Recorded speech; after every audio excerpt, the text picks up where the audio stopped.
Hi everyone, it's Mrs. Vickers again. I hope you're all doing well. Yesterday was our first official e-learning day and the packet pickup, so I hope it went well for you yesterday. If you have any questions or concerns or need help with anything, please don't hesitate to reach out to your teachers. You can reach out to me, you can email me, or you can always text or call me at 812-316-5152. I'd love to hear from you. So don't hesitate, because we're all working together. We're all figuring this out together, and we want you to succeed, and we want you to do well. And so please let us know how we can help you. Yesterday, I joined you from the daffodils in the front of the school, and we talked about some breathing techniques and coping strategies for when you might feel overwhelmed or your anxiety might be a little high. So today we're just going to go over a few more of those. This week I'm going to have a video, I think pretty much every day, talking about some coping skills. So I hope you find them beneficial. Today we're going to talk a little bit more about the breathing techniques. Remember yesterday I told you my favorite one was the triangle breathing, because it's simple to visualize. It's easy to sketch down real quick on a piece of paper if you need to do it that way. Remember, you just start at one corner and you slowly breathe in. Remember, it's all about taking in those slow, controlled breaths, those belly breaths, filling up your lungs, taking the time to do that and holding it and letting it out slowly. So let me know if you like other breathing techniques. I have several. Some things you might have around the house to help you practice those breathing techniques. It's one of these. A lot of times you see the big ones and they're in the yard. But these are great to help you practice that slow, controlled breathing. Remember, you're just going to take a slow, deep breath. And then you're going to practice blowing the pinwheel slowly. So that's just a fun way to practice your breathing. If you have a slinky, that's also a good way to help you practice. It's great for fidget. You can also practice your breathing. You're going to breathe in and visualize your lungs filling up with air, and you're going to stretch the slinky.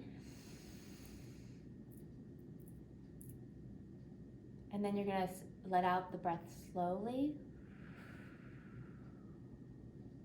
as you put the slinky back together. You can do that a few times. If you have one of these spheres, these are great too, because it really helps you visualize your lungs filling up with air as you make the sphere bigger. And then as you exhale, letting the air out and deflating your lungs. So, and then slowly letting out. So those are just some fun ways to practice those breathing techniques. I will have a brochure in the Best Me with Mrs. V Google Classroom, and it's also in your packet with just some reminders of the breathing techniques and coping strategies to help you. Sometimes it's good to have something with you to check back on. Remember, journaling is always a great way. Right now, since we're all kind of experiencing something new with this experience, it might be a good time to keep a journal and keep your thoughts and feelings and activities that you did, so you can go back and kind of read about what this time was all about. So any notebook will work. Any piece of paper will work. Some of you like to do the coloring pages, coloring books, adult coloring books, kids coloring books, whatever. It's just a great way to interrupt sometimes those negative thoughts or those worrisome thoughts, and kind of put a focus on something else, and just give yourself a break from those thoughts. So those are always great. You can print those off the internet too. There's a lot of coloring pages online. And then some fidgets that I brought from my office that you might have at home, or you might be able to look around. You may have some things that you didn't realize that you could use as a fidget. Some things I've gotten from the dollar store. These are great. They're just squishy, and you can use them to kind of to distract your thoughts. Some more squishies. Got these different places. This one has a soft texture. This one has a squishy texture. So just whatever you find that works for you. One popular thing I've given students lately is the marble fidget. It's just a marble that's in like a netting, and it's easy to put in your hand, put in your pocket to use. You may have some marbles at home, and you could use like the material that comes around the oranges, the netting that comes around oranges or potatoes, or sometimes even the marbles come in a netting, and you can just tie it up and make your own marble fidget. Play-Doh is great for a fidget. You can squish it, you can put cookie cutters in it. It's just a great way. It has a lot of good texture and feeling. So that might be something you have at home that you could use. A lot of you have sequin pillows. Come in all shapes and sizes. It's just a great way to use your senses to maybe distract thoughts, or just use it as for calming. Bracelets are great to use with the grounding techniques we talked about yesterday, like the 5, 4, 3, 2, 1. So if I was thinking of 5 things I can see, one thing you could do is snap the bracelet every time you find something. It's just grounding you to the here and now. You're feeling, you're getting that sensation, you're using your senses. You're seeing something, you're expressing it, and you're feeling it with the snap of the bracelet. So that's something you might try. If you have pipe cleaners, sometimes you might have pipe cleaners from some craft projects or school projects you've done. These are great fidgets because they're easy. You can twist them, you can make shapes. It's just something that you could use that you might have already at home. And then other things are like Rubik's Cubes.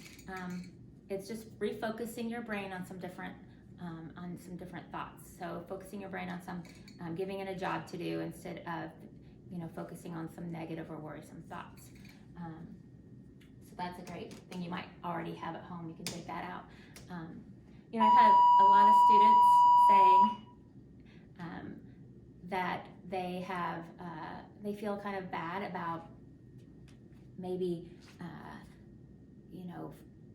being sad about missing sports or the play or things like that, because they feel like maybe there's bigger things going on right now, bigger things that maybe they should be worrying about. But remember, whatever that your feelings are valid, and it's okay to be sad about missing baseball, softball, track, a musical performance, a dance performance, a birthday party that you were looking forward to going to, being able to go to see your family, because we are staying at home and staying in our homes with the people that we live with, so we can't go visit the people that we normally would love to visit.